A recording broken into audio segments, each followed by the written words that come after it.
नमस्कार दोस्तों, एक बार फिर से आप सभी का स्वागत है हमारे चैनल डीप स्टडी बाय प्रीति यादव पर। फ्रेंड, हमारी आज की जो क्लास है वह जीके और जीएस की हमारी क्लास है। यानी यहाँ पर आपको देखने को मिलेंगे जीके और जीएस के महत्वपूर्ण प्रश्नों का यहाँ पर आपको संकलन यहाँ पर देखने को मिलने वाला है। तो चलिए फ्रेंड, अपने टाइम को वेस्ट ना करेंगे और फटाफट से क्लास की तरफ बढ़ेंगे। देखिए क्वेश्चंस को, ये जो हमारी क्लास है यानी कि इसमें हमने प्रश्न उत्तर देखने को मिलेंगे, लेकिन आपको ऑप्शन वाले यहाँ पर क्वेश्चन नहीं होंगे। एक प्रश्न दिया होगा और डायरेक्ट उसके बाद में यहाँ पर आंसर होगा।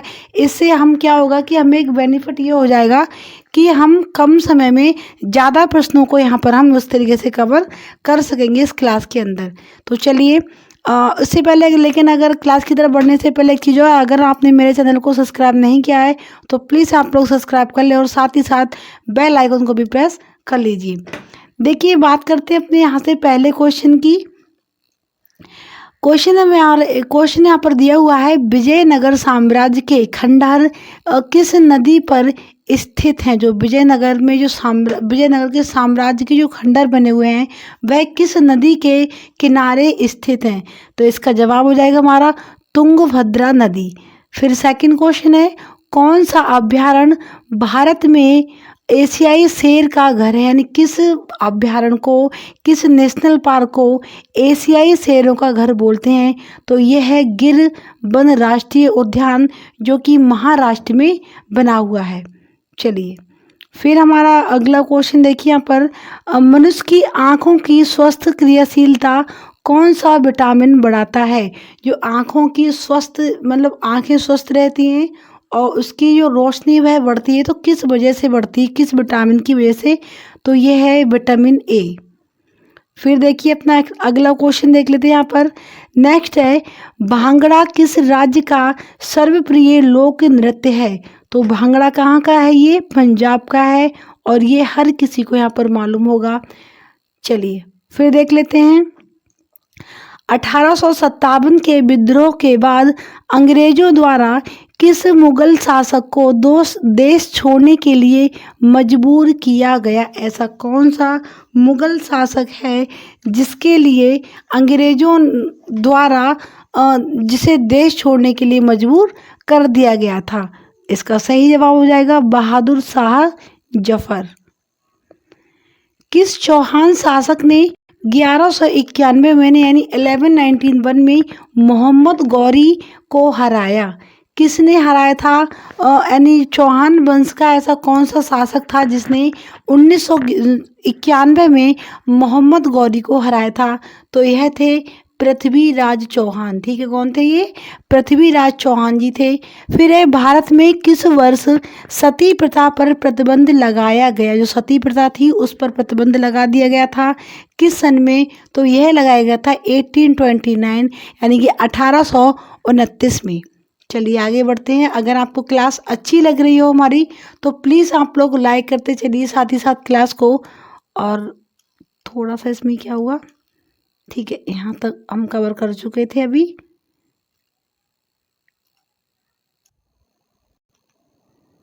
चलिए आगे देखते हैं अपना अगला क्वेश्चन यहाँ पर है, मोहम्मदन एंग्लो ओरिएंटल कॉलेज की मोमडन, ठीक है, मोमडन एंग्लो ओरिएंटल कॉलेज की स्थापना किसने की, किसने करी थी। तो यह करी थी सर सैयद अहमद खान ने। ठीक है, आगे हमारा क्वेश्चन, गौतमी पुत्र सतकर्णी किस राजवंश के शासक थे।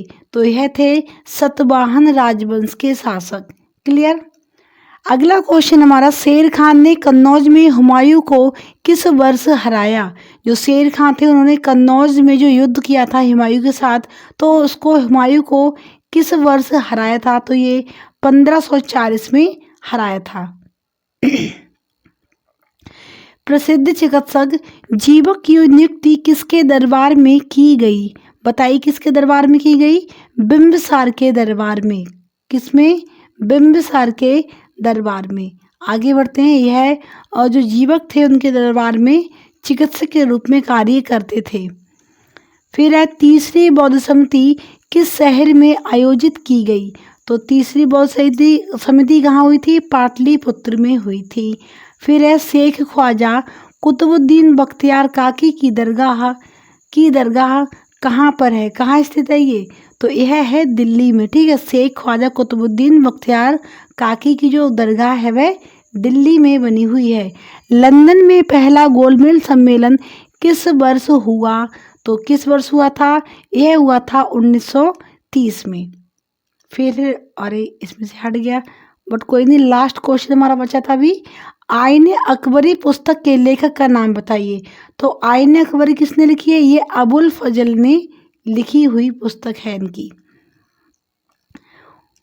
फिर देखेंगे, आगे बढ़ते हैं।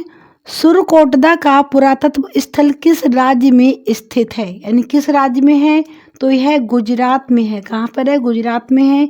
आगे देखिए, बक्सर का युद्ध किस वर्ष लड़ा गया, तो ये लड़ा गया था 1764 में, यानी 1764 में बक्सर का युद्ध लड़ा गया था।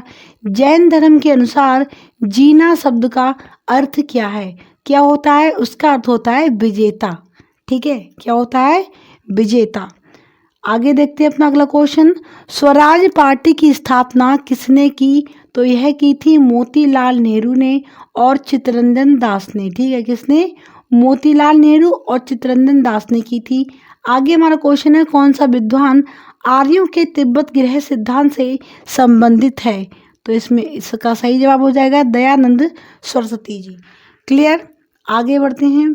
उम्मीद है आपको फ्रेंड क्लास अच्छी लग रही होगी। देखिए, हमने क्वेश्चन इसमें आपको बहुत ज़्यादा देखने को मिलेंगे, यानी अगर हमारी क्लास ऐसी होती कि क्वेश्चंस के बाद आपको 4 ऑप्शन में से आपको आंसर सही गलत बताना होता, तो उसमें बहुत ज़्यादा टाइम वेस्ट होता और उसमें क्वेश्चंस भी आपको कम देखने को मिलते। लेकिन डायरेक्ट इसमें आपको क्वेश्चन के बाद आपको आंसर देखने को मिलेगा, तो क्लास भी कम समय में यहाँ पर हम ज़्यादा चीज़ों को कवर कर सकेंगे। बस इसी वजह से मैंने इस क्लास को इस तरीके से इस बार रेडी किया हुआ है, वरना हर क्लास मेरी प्रैक्टिस सेट की तरह होती है, लेकिन इस नई तरीके से क्लास को बनाया है और उम्मीद है आपको क्लास मेरी पसंद आ रही होगी।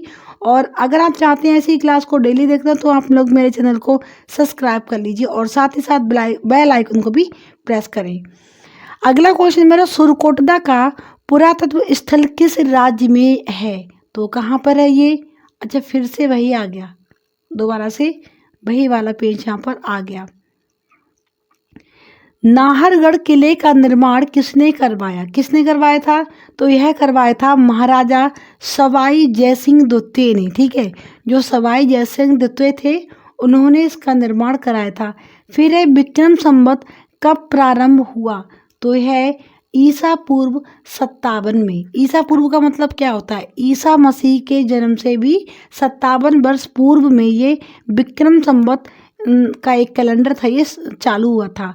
मेहरुन्निसा, जिसे नूर जहाँ के नाम से जाना जाता था, किसकी पत्नी थी, तो यह थी जहांगीर की। और जहांगीर का एक दूसरा नाम क्या था, तो वह था सलीम। इन्हें क्या बोलते थे, सलीम भी इनके लिए कहकर बुलाते थे, बचपन में इनका नाम सलीम भी था। और ये बहुत ही नशेड़ी बादशाह था जहांगीर, जो कि अकबर का पुत्र था। चौसा का युद्ध हुमायूं और किसके बीच लड़ा गया, तो यह शेरशाह सूरी और हुमायूं के बीच में लड़ा गया था चौसा का युद्ध। फिर देखते हैं आगे। सती प्रथा को अवैध किस गवर्नर जनरल ने घोषित करवाया था, तो यह करवाया था विलियम बेंटिक ने। किसने, विलियम बेंटिक ने। भारत छोड़ो आंदोलन किस स्थान से आरंभ किया गया था, तो यह किया गया था अगस्त क्रांति मैदान से, ठीक है। फिर है महाबलीपुरम के पंच रथों का निर्माण किस राजवंश ने कराया था, जो महाबलीपुरम में पंच रथ जो बने हुए हैं, वहाँ पर 5 रथ बने हुए हैं, उनका जो निर्माण है वह किसने कराया था, तो यह पल्लव राजवंश के राजाओं ने इसका निर्माण करवाया था। फिर है राष्ट्रीय प्रतीक चिन्ह के नीचे मुद्रित सत्यमेव जयते कहाँ से उद्गत है, यानी कहाँ से लिया है, तो यह मुंडक उपनिषद से लिया हुआ है सत्यमेव जयते। फिर देखिए यहाँ पर केंद्र शासित प्रदेश लक्षद्वीप की भाषा क्या है, जो केंद्र शासित प्रदेश है हमारा भारत का लक्षद्वीप, उसकी भाषा कैसी है, उसकी भाषा है मलयामल। वहाँ पर मलयामल भाषा अधिकतर बोली जाती है। हिंद स्वराज के लेखक कौन हैं, तो हिंद स्वराज के जो लेखक हैं वह महात्मा गांधी हैं। जब लाल, हरा और नीला रंगों के प्रकाश को करीब करीब बराबर अनुपात में मिलाया जाए तो परिणामी रंग कौन सा होगा? लाल रंग का प्रकाश डाला, उसी मात्रा में हरे कलर का प्रकाश डाला, यानी आप किसी रूम में आप जाइए, वहाँ पर एक ही बांट के यानी समान बांट के लाल कलर के बल्ब, हरे कलर के बल्ब और नीले कलर के बल्ब को अगर हम चलाएंगे एक साथ, तो वहाँ पर कौन से एक रंग वहाँ पर आपको दिखाई देगा? तो वह होगा उजला। कैसा होगा? उजला कलर हो जाएगा। फिर देखिए, ग्रांट ट्रंक रोड किसने बनवाया? तो ये ग्रांट ट्रंक रोड है, उसका निर्माण शेर शाह सूरी ने करवाया था। फिर देखते हैं आगे अपने क्वेश्चंस को।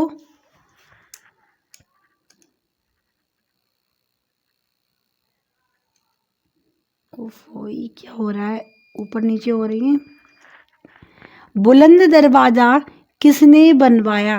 तो बुलंद दरवाजा किसने बनवाया? यह अकबर ने बनवाया था। हुमायूंनामा किसने लिखी है? तो यह गुलबदन बेगम ने लिखी है। ये थोड़ा सा यहाँ थोड़ा गलत हो गया। ये किसने लिखी है? ये गुलबदन बेगम ने लिखी है। हुमायूंनामा जो किस कौन थी? उनकी हुमायूंनामा, सॉरी, अच्छा इसमें चलो कोई नहीं, आगे देखते हैं। भारत का नेपोलियन किसे कहा जाता है? तो ये बोलते हैं समुद्रगुप्त को। किसको? समुद्रगुप्त को। बुलंद दरवाजा का दूसरा नाम क्या है? तो इसका दूसरा नाम है डोर ऑफ विक्ट्री, जिसे विजय का द्वार भी बोलते हैं, विजयी द्वार के नाम से भी इसे जानते हैं, जिसे इंग्लिश में डोर ऑफ विक्ट्री बोलते हैं। उज्बेकिस्तान से भारत कौन आया था? तो कौन आया था? ये अल बरूनी आया था। और किसके साथ आया था? यह महमूद गजनबी के साथ में भारत आया था। अल बरूनी किसके साथ? महमूद गजनबी के साथ में ये भारत आया था। कौन? अल बरूनी। क्लियर हुआ? आगे बढ़ते हैं, अपनी क्लास को कंटिन्यू करते हुए आगे की तरफ फिर बढ़ते हैं। अगर आपको क्लास अच्छी लग रही है तो क्लास के साथ ही साथ आप लोग इसे लाइक करते चलिए। भारत में सबसे ज़्यादा कौन सा अनाज खाया जाता है? फिर है इसका आंसर चावल। ठीक है, क्या है कि भारत में जो सबसे अधिक मात्रा में खाए जाने वाला जो अनाज है वह चावल है। कुछ लोग बोलेंगे इसका आंसर गेहूं होगा। गेहूं नहीं होगा। सबसे ज़्यादा अगर देखा जाए हमारी पूरी इंडिया में, तो सबसे ज़्यादा जो खाया जाता अन्न है वह कौन सा है? वह चावल ही है। दुनिया का सबसे सस्ता फल कौन सा है? वह क्या है? केला। सबसे सस्ता है और हमेशा मिलता है हर सीजन में, चाहे सर्दी हो, चाहे गर्मी हो, चाहे बरसात हो। वैसे तो आपको सारे ही फल देखने को मिलेंगे, लेकिन मतलब कभी होता है ना ऐसा कि कुछ चीज़ें महंगी होती हैं, कुछ चीज़ सस्ती होती हैं। तो ग्रामीण एरिया में भी अगर आप देखेंगे तो हमेशा ये फल मतलब दिखने वाला होगा वह केला होगा। बाकी जो फल आते हैं ना ग्रामीण एरिया में, वो टाइम के अकॉर्डिंग आते हैं, मतलब ऋतु के हिसाब से आते हैं। जिस फल की सीजन होती है तो वह फल ज़्यादा देखने को मिलेगा, बाकी चीज़ें तो ना के बराबर ही मिलती है। लेकिन केला आपको हमेशा हर सीजन में दिखाई देने वाला फल है, क्योंकि ये सबसे सस्ता भी है। कौन सी सब्जी खाने से खून बढ़ता है? तो सब्जी कौन सी होती है ऐसी? पालक की। खाने से खून बढ़ेगा। विश्व में सबसे ज़्यादा हथियार किस देश के पास है? तो वह रूस के पास है। ऐसा कौन सा देश है जिसमें 27 लोग रहते हैं? वह है स्विट्जरलैंड। कौन सा देश है ये? स्विट्जरलैंड है। आगे बढ़ते हैं। विश्व में सबसे ज़्यादा विश्वविद्यालय कहाँ पर हैं? तो वह भारत के अंदर ही हैं। फिर देखिए, कौन सा जानवर भोजन करते वक्त रोता है? वह मगरमच्छ है। ठीक है, कौन सा पक्षी है? वह जानवर है मगरमच्छ। भारत सबसे सस्ता पेट्रोल किस राज्य में मिलता है? यानी भारत के सबसे सस्ता पेट्रोल किस राज्य में देखने को मिलता है? तो यह है गोवा। क्या है? गोवा। किस देश के लोग सबसे ज़्यादा चाय पीते हैं? वह भारत के ही हैं। अगला है सेतु भारतम, किस से संबंधित है? तो यह रेलवे क्रॉसिंग से। कहाँ से? रेलवे क्रॉसिंग से संबंधित है सेतु भारतम। आगे बढ़ेंगे। पीपल्स वॉर ग्रुप नामक आतंकवादी गठन स्थित है कहाँ पर? आंध्र प्रदेश में। कहाँ पर? आंध्र प्रदेश में। आगे बढ़ते हैं। कावेरी जल विवाद के अंतर्गत राज्य हैं जो कावेरी जल विवाद एक चल रहा है जो कि परियोजना है, तो वह कहाँ कहाँ आते हैं इसके तहत? कर्नाटक, तमिलनाडु, पांडिचेरी और केरल, इन 4 राज्यों में यह कावेरी जल विवाद की योजना आती है। भाषा के आधार पर राज्यों के गठन हेतु राज्य पुनर्गठन आयोग की स्थापना की गई थी 29 दिसंबर 1553 को। आगे देखिए, भाषाई आधार पर भारत में सर्वप्रथम गठन हुआ किस प्रदेश का? तो बहता आंध्र प्रदेश। यानी भाषा के आधार पर अगर देखा जाए तो आंध्र प्रदेश का सबसे पहले गठन किया गया था। आंध्र प्रदेश एक भाषाई राज्य के रूप में गठित किया गया। अभी हमने ऊपर बताया 1953 यानी 1953 में आंध्र प्रदेश को एक भाषाई रूप में से गठित किया गया था। फिर देखिए, भारतीय विधान परिषद को बजट पर बहस करने की शक्ति प्राप्त हुई। कहाँ से प्राप्त हुई है? भारतीय परिषद अधिनियम 1892 के अंतर्गत। फिर देखते हैं, कलकत्ता में सर्वोच्च न्यायालय की स्थापना का प्रावधान किया गया था। कहाँ पर? रेगुलेटिंग एक्ट 1773 में। फिर देखिए, भारत में संघीय न्यायालय की स्थापना की गई थी। कहाँ पर? भारत सरकार अधिनियम 1935 के द्वारा। आगे है, भारत का संघीय न्यायालय स्थापित किया गया था। सही सुमेलित है। कहाँ पर? तो यह 1937 में भारत के संघीय न्यायालय की स्थापना हुई थी। फिर देखते हैं आगे, केंद्र शासित प्रदेश अंडमान निकोबार द्वीप समूह की राजधानी पोर्ट ब्लेयर किस द्वीप पर स्थित है? तो ये कहाँ पर है? ये दक्षिण अंडमान में स्थित है। फिर देखिए, कौन सा राज्य उत्तरी पूर्वी राज्य की 7 बहनों का भाग नहीं, जो 7 सिस्टर्स आते हैं उनमें नहीं आता है? जो कौन सा? वह सिक्किम व पश्चिम बंगाल। वैसे तो मतलब उन 7 के अलावा कोई से ही नहीं आएंगे, लेकिन ये किसी ऑप्शन से निकल कर बाई मिस्टेक से यहाँ पर ऐड हुआ है, तो वैसे इस क्वेश्चन को कोई मतलब यहाँ पर नहीं बनता है। कौन सा महत्वपूर्ण अक्षांश भारत के 2 भागों को बांटता है? तो वह कौन सा है? 23 डिग्री 3 मिनट। ठीक है, ये जो अक्षांश है वो भारत को 2 भागों में बांटता है। उत्तर भारत में उप हिमालय क्षेत्र के सहारे फैले समतल मैदान क्या कहलाते हैं? तो ये भाबर कहलाते हैं। आगे देखिए, हर चीज़ से संबंधित आपको यहाँ पर प्रश्न देखने को मिल रहे हैं। जियोग्राफी से, पॉलिटी से, हिस्ट्री से, साइंस से, जीके जनरल नॉलेज से, हर एक विषय से आपको यहाँ पर प्रश्न देखने को मिलेंगे। तो बहुत ही अच्छी हमारी क्लास है और क्वेश्चन भी बहुत अच्छे अच्छे हमने इसमें ऐड करे हैं। फिर है, कोरी निवेशिका कहाँ स्थित है? ये कहाँ पर है? कच्छ के रण में, जो कि गुजरात में है। भारत का कौन सा राज्य 3 ओर बांग्लादेश से घिरा हुआ है? यानी बांग्लादेश को से 3 ओर से इसने घेर रखा हुआ है। त्रिपुरा। ठीक है, तो ये बांग्लादेश से 3 तरफ से घिरा हुआ है हमारा राज्य बांग्लादेश, त्रिपुरा।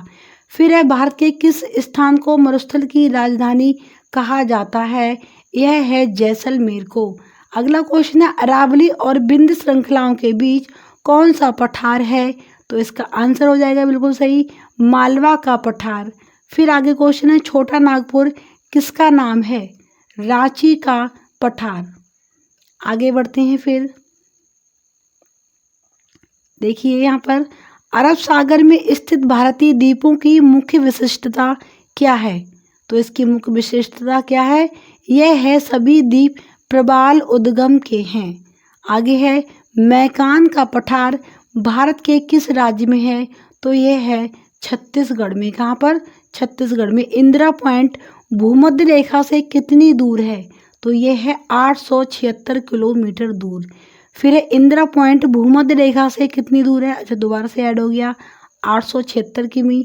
अगला है, भारत और चीन की सीमा रेखा को स्पर्श करने वाले भारतीय राज्य कौन से? यानी ऐसे कौन कौन से राज्य हमारे भारत के जो कि भारत और चीन की सीमा जो कि मैकमोहन रेखा है उसको टच करते हैं? अरुणाचल प्रदेश, नागालैंड, मणिपुर और मिजोरम। यानी ऐसे 4 राज्य हो गए जो मैकमोहन रेखा जो कि भारत और चीन के बीच स्थित है उसको ये टच करते हैं। दक्षिण भारत की सबसे ऊंची चोटी कौन सी है? यह है अनाई मुड़ी। फिर देखेंगे, सर्वप्रथम इंडिया शब्द का प्रयोग भारत के लिए किस भाषा में किया गया? तो यह किया गया था ग्रीक भाषा में। अगला है प्राचीन भारतीय भौगोलिक मान्यता के अनुसार भारत किस द्वीप का अंग था? तो यह था जम्मू द्वीप का। आगे देखिए भारतीय मानक समय कितने डिग्री देशांतर पर आधारित है? तो यह है 22 डिग्री 36 मिनट पूर्व देशांतर पर। फिर देखिए आदम का पुल किन दो देशों पर के बीच स्थित है?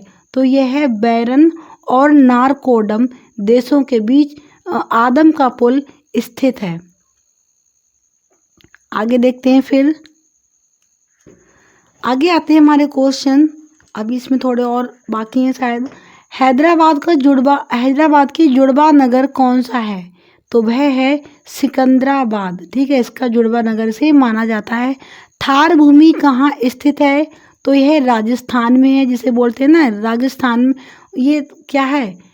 रेगिस्तान का थार, ये मरुस्थल है। थार का मरुस्थल है ये राजस्थान में। फिर अगला क्वेश्चन, भारत का कौन सा राज्य सबसे अधिक राज्य की सीमाओं को स्पर्श करता है? तो वह है उत्तर प्रदेश। यह सबसे अधिक राज्यों की सीमाओं को टच करता है।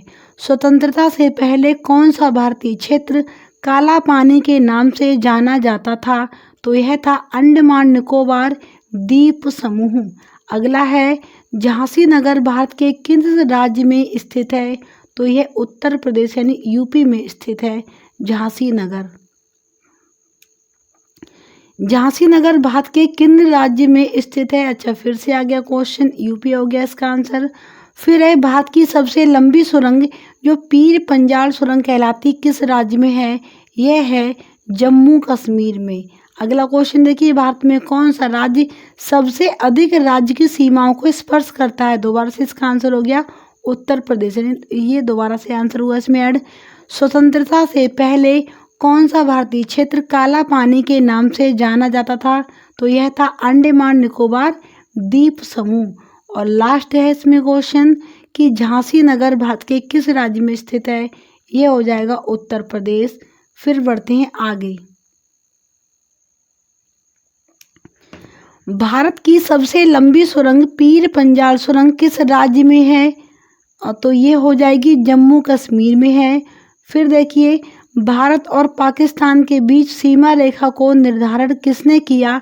तो यह किया था सर सिरिल जॉन रेडक्लिफ ने, और इसका नाम भी रेडक्लिफ, ठीक है, रेडक्लिफ रेखा है।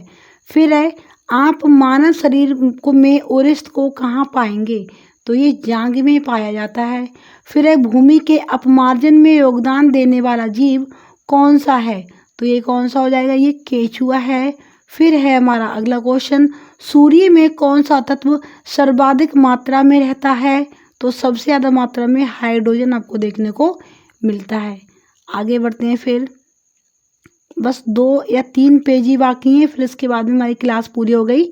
मानव शरीर के किस भाग में पायरिया रोग लगता है? जो पायरिया रोग जो लग जाता है वह कहाँ लगता है? दांत और मसूड़ों में। फिर मुंह से क्या एक दुर्गंध आने लगती है। फिर हमारा अगला क्वेश्चन, डायमंड हीरा जिसे डायमंड बोलते हैं क्या कहलाता है? तो यह शुद्ध कार्बन का क्रिस्टलीय रूप होता है हीरा। लाल रक्त कणिकाएं कहाँ बनती हैं? यह अस्थि मज्जा में बनती हैं। फिर देखेंगे अपना आगे क्वेश्चन, शरीर के थर्मोस्टेट जिसे ताप स्थिरांक बोलते हैं का काम करने वाली ग्रंथि कौन सी है? तो यह है हाइपोथैलेमस। फिर देखिए यहाँ पर आगे, पक्षियों के अध्ययन के विज्ञान को क्या कहते हैं? तो इसको कहते हैं ऑर्निथोलॉजी। अगले है प्रसिद्ध बिग बैंग थ्योरी किस मुख्य सिद्धांत पर आधारित है? तो ये किस पर आधारित है? यह है ऊष्मागतिकी के सिद्धांत पर। फिर है प्रेशर कुकर में खाना जल्दी क्यों पकता है? क्योंकि बढ़ा हुआ प्रेशर उबलन बिंदु क्वथनांक को बढ़ा देता है, इसलिए प्रेशर कुकर में खाना बहुत ही जल्दी पक जाता है। मानव शरीर की किस ग्रंथि को मास्टर ग्रंथि कहते हैं? तो ये होती है प्यूसका, ठीक है, इसको मास्टर ग्लैंड भी बोलते हैं। फिर रेखीय संवेग संरक्षण किसके बराबर है? यह है न्यूटन के द्वितीय नियम के बराबर। फिर आता है अगला क्वेश्चन, सूक्ष्म जीवाणुओं से प्राप्त वे तत्व कौन से हैं जिनका उपयोग सूक्ष्म जीवाणुओं को नष्ट करने के लिए किया जाता है? तो वह है प्रतिजैविकी। आगे फिर आता है हमारा क्वेश्चन, ऊष्मा गति का प्रथम नियम अवधारणा की पुष्टि कौन करता है? तो ये करता है ऊर्जा संरक्षण। फिर देखेंगे यहाँ पर, आदर्श गैस की ऊर्जा किस पर आधारित होती है? तो यह होती है तापमान पर आधारित। फिर है, पेट्रोलियम की गुणवत्ता किससे प्रदर्शित की जाती है? ऑक्टेवन नंबर से। अगला क्वेश्चन है, वाष्प भट्टी में किससे आयरन ऑक्साइड अपचयित होता है? तो ये होता है कार्बन से। अगला क्वेश्चन है, आप मानव शरीर में उरिस्थ को कहाँ पाएंगे? ये होता है जांघ में, जो कि पिछले ही में बताया। भूमि के अपमार्जन में योगदान देने वाले जीव कौन से हैं? तो ये कौन से हैं? ये हैं केंचुआ। कौन सा है? केंचुआ। चलिए, इतनी थी इसमें क्लास में, और उम्मीद आपको अच्छी लगेगी मेरी क्लास, क्योंकि हमने इसमें ऑप्शन वाली चीज़ नहीं रखी है, डायरेक्ट हमारे क्वेश्चन थे और साथ ही साथ इसके आंसर थे, जिससे लगभग इसमें हमने यहाँ पर 150 प्रश्नों को अब तक कवर कर लिया। और उम्मीद आपको मेरी क्लास अच्छी लगेगी और बहुत ही अच्छे से हमने चीज़ों को आपको समझाया। अगर आप चाहते हैं ऐसी क्लास को डेली देखना, तो आप लोग मेरे चैनल को सब्सक्राइब कर लें। आपको यहाँ पर इस तरीके की बहुत सारी क्लासेस देखने को मिलेंगी। साथ ही साथ हमने Indian geography, Indian history, Indian polity और भी काफ़ी सारी हिंदी के भी हमारे चैनल पर आपको क्लासेस देखने को मिलेंगी। लेकिन मेन जो पोर्शन आपको देखने को मिलता है वह होता है जीके और जीएस का। तो जल्दी से फटाफट से चैनल को आप सब्सक्राइब कर लीजिए और बेल आइकन को भी प्रेस कर दें। और अगर आपने अपने फ्रेंड के साथ हमारी वीडियो को शेयर नहीं किया, तो आप लोग उनके साथ भी हमारी वीडियो को शेयर कर दीजिए। जो लोग गवर्नमेंट एग्जाम की तैयारी करा रहे हैं उनके साथ हमारी वीडियो को शेयर जरूर कर दें। मिलते हैं एक नई क्लास के साथ, तब तक के लिए जय हिंद, जय भारत।